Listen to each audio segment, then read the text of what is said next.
So my thoughts today were going to an area concerning overwhelm. A couple months back, I did a workshop on making peace with fear. It was actually originally titled um, Overcoming Fear. And the principle and premise in which I coach from and philosophy that I coach from is that you're not really overcoming fear. You're always going to be faced with a fear. Even the most fearless people, quotes, fearless people in the world face fear. It's a natural human reaction. It's how they react to it and how they make peace with it to be able to succeed or to achieve what they're looking to achieve. It may be a fear of a spider, um, and it's as simple as that, or it could be the fear of success, or etc. But the point is that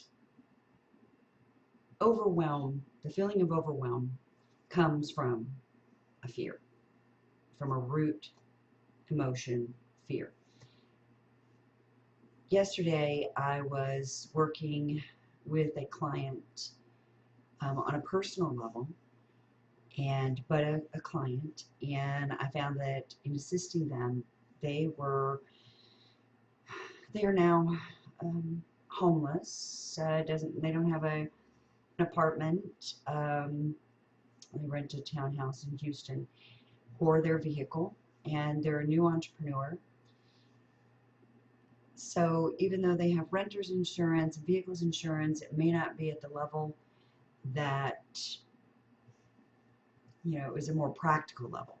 Limited liability, the vehicle was paid off, things like that. Renter's insurance because you're renting. Flood insurance because you didn't think you'd ever flood.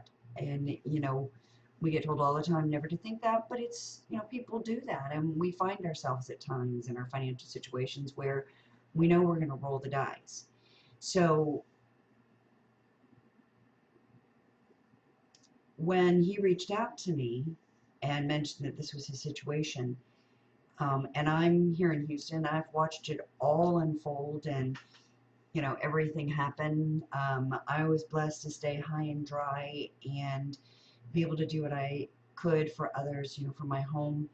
And then now in the aftermath, and in my past, I had done extraordinary acts and efforts during Katrina, during Rita, literally on the ground floor at the George R. Brown and Astrodome, going to mayor's meetings at 7 a.m. in the morning, hearing all of the emergency briefings, helping set up communication systems. When I say communication systems, I don't mean telecommunication systems. I mean organizations and processes flowing for the most efficient and effective outcome.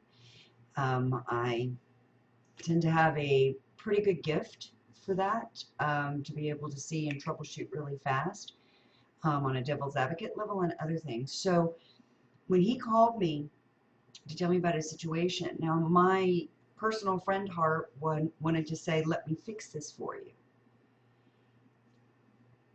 And yet, knowing as a coach and watching and observing people and seeing what we do, and even knowing in my own life, when I have been faced with absolute tragedy, just gut-wrenching, takes all the breath out of you type of tragedy, and situations that have been in front of me, and situations that I've seen others be in front of, and being a forever observer of human nature, it's just absolutely my passion. I noticed that the tragedy really does make who we are. It's calling us forth to be all we are already and expanded.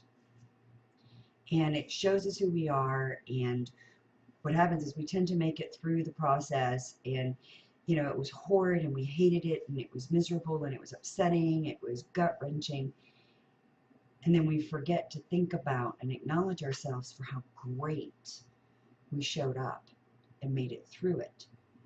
And we really acknowledge our decisions that we made through it. We acknowledge the decisions that we made that we now maybe aren't so happy about, or wasn't the best decision, but it's just a learning point. So in his overwhelm, and this is a person and a client that whose history comes from a long history of infliction of he should have a very low value of himself, and his world treated him very unkindly. The fact that he has started his own business is just monumental, and beyond many things he ever would have thought of doing, 7 years ago. I started coaching him 4 years ago.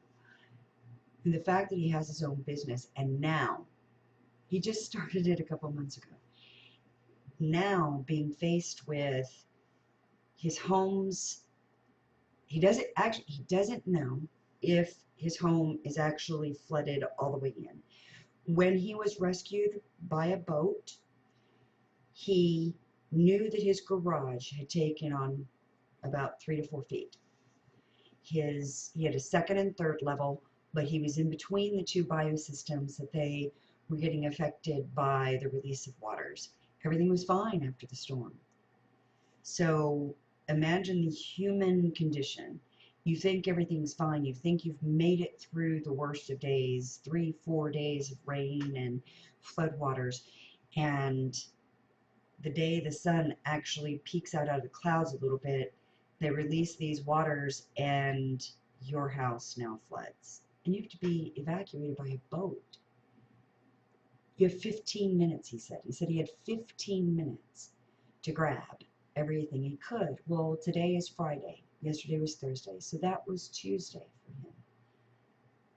And within that time, and it's a normal, natural thing, the human brain starts thinking, oh my God, what do I do? In that moment, you're only thinking about that moment, which is really a pristine state, but you're only thinking about that moment.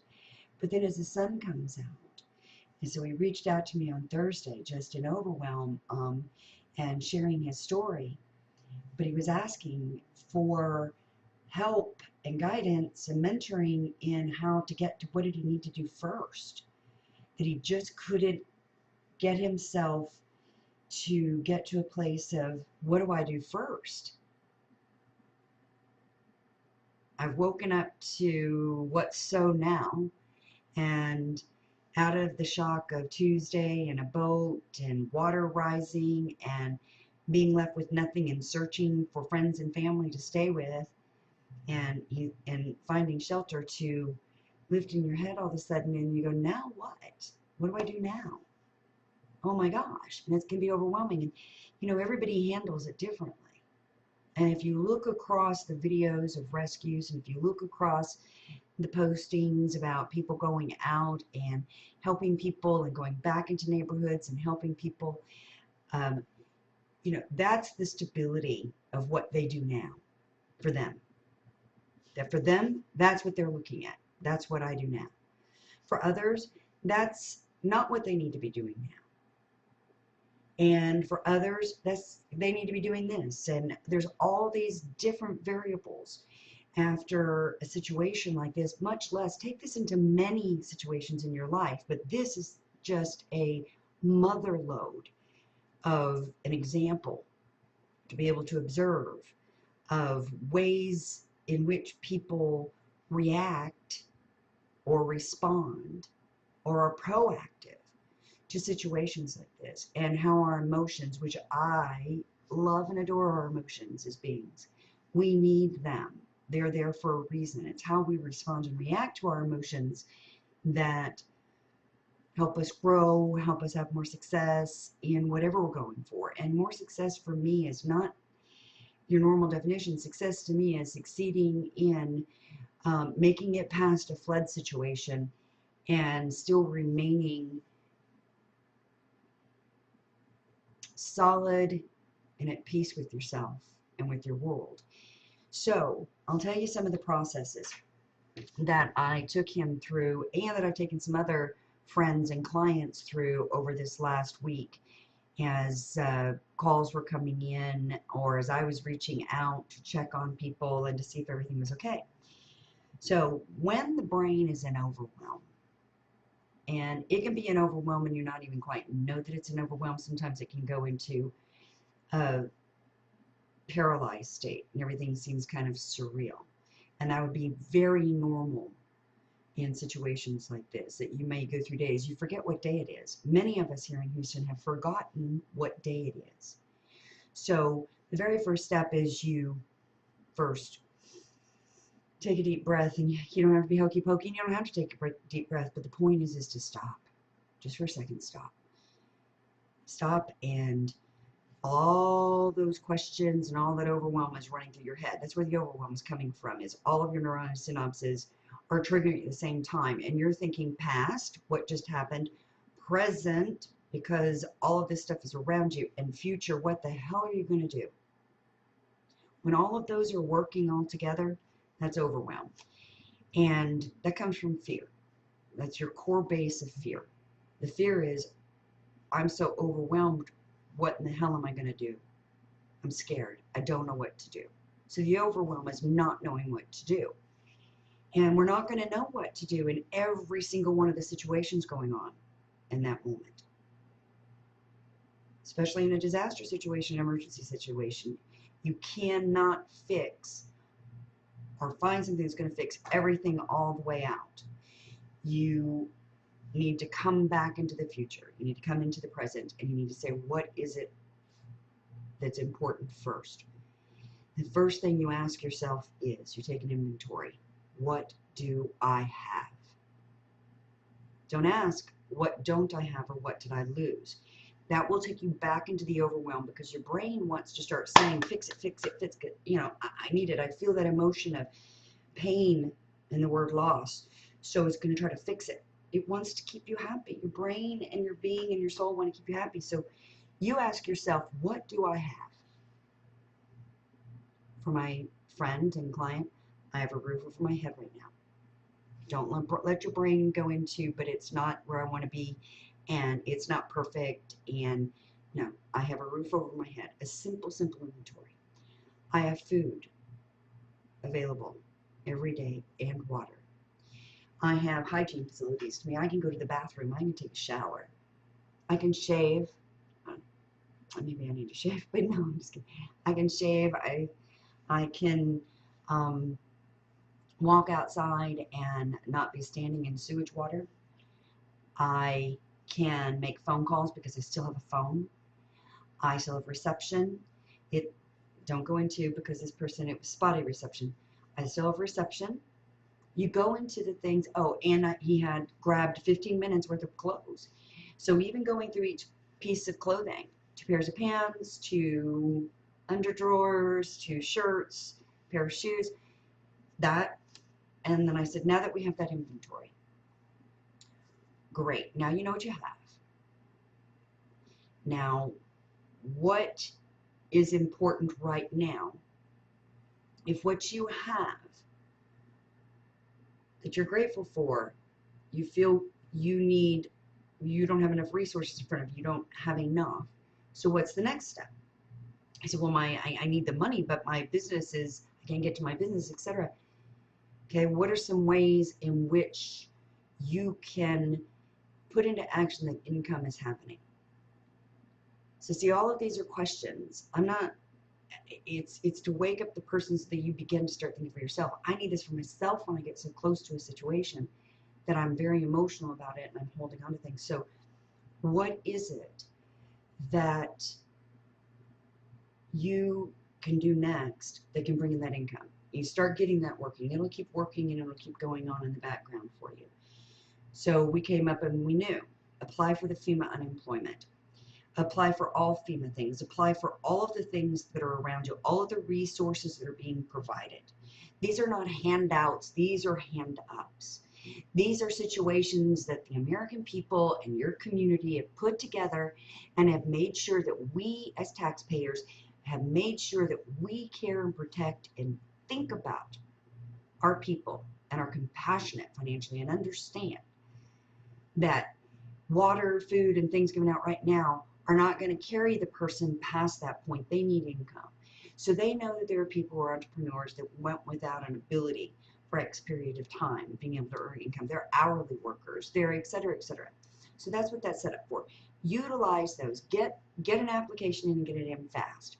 That's at least working in the background. While that's working, whether you get declined or whatever, that's a piece that's working. Now you got something working on income. Now you want to find out first, okay, so what do you need to be able to continue your business? First of all, you find out, is your business okay? So the retail location is good. Can't get to it right now because there's no vehicle, because the vehicle is flooded at the residence. So you keep going through these steps and you keep asking yourself, okay, so what is it I need next? Then you put an action in place. You don't just draw it all out. When you've got situations like this, after producing downtown events for the city of Houston for, well, roughly about 7 to 10 years, it really shortened my time as a perfectionist of wanting to make sure everything, every I was dotted and every T was crossed, and that the plan could go through over and over and over without fail. It really had me get that action, thought out, non-emotional,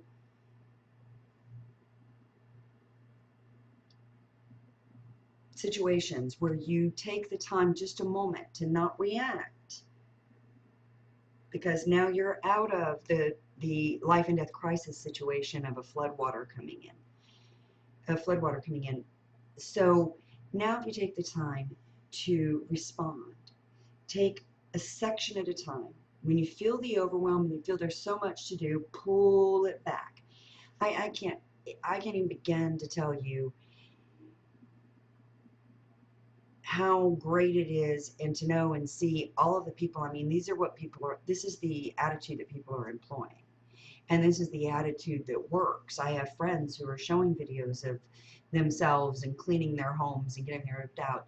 And their posts are not about worrying about how they're going to pay their mortgage right now. It's not about how they're going to pay their bills and how they're going to replace all of these things. They're focused on demolition, get it ripped out, get it to where the next point is of them being able to create some sort of stability in their lives. From stability, from a core place of when you know you feel good and stable and you're confident that you can grow, that squelches fear. Fear comes from the place of, I don't know what to do. It really is there. I mean, even if you want to say fear, over a spider, it's still the fear of, I don't know what to do. There's a spider in front of me and I don't want it to bite me, and I'm afraid it's going to bite me and I don't know what to do at this moment. We fear the unknown so much, and it's a normal, natural thing because it keeps us relatively safe. But to move forward and to not be paralyzed by this situation that has happened in Houston, and any time in our life when it's takes you kind of out of the game for a little bit. My friend's going to be fine. He has already started taking the steps just as of yesterday to get all of these things set up. He's in the process right now of finding out if he can get back into his townhome so that he knows what of his business equipment he can salvage and that he's not having to replace. He knows then what he can say and what he needs to press as far as with his insurance company to get replaced so that he can get his business back moving. So that's really where you go from. When you're in overwhelm, when you are looking at all of the things all the way out. Because when he first started the conversation with me, he was talking about how am I going to replace all these clothes. And he didn't know yet the condition of his townhouse. How am I going to still handle my business? But he didn't know yet if his business equipment at his townhouse had been damaged.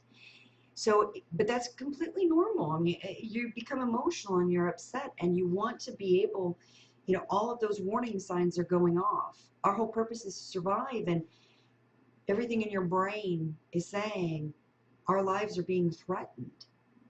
And it's whether it's being threatened of the thoughts of, am I going to starve? Am I going to be financially broke for the rest of my life? We are geared and triggered to come up with those questions.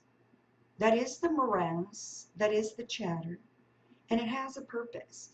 So going back, gearing down, going to the core of what do you need first, even if you have to go all the way down to the core, what do I need first, is just to take a breath and just slow down and know that with each and every step, with one step at a time, you'll be through this, we'll be through this, and the greater person that we have become will rise out of it and be seen. And I, as an observer of this great human condition, am just thrilled and tickled to see the growth and the gratitude and the spirit of the human people through this. God bless. Have a great day.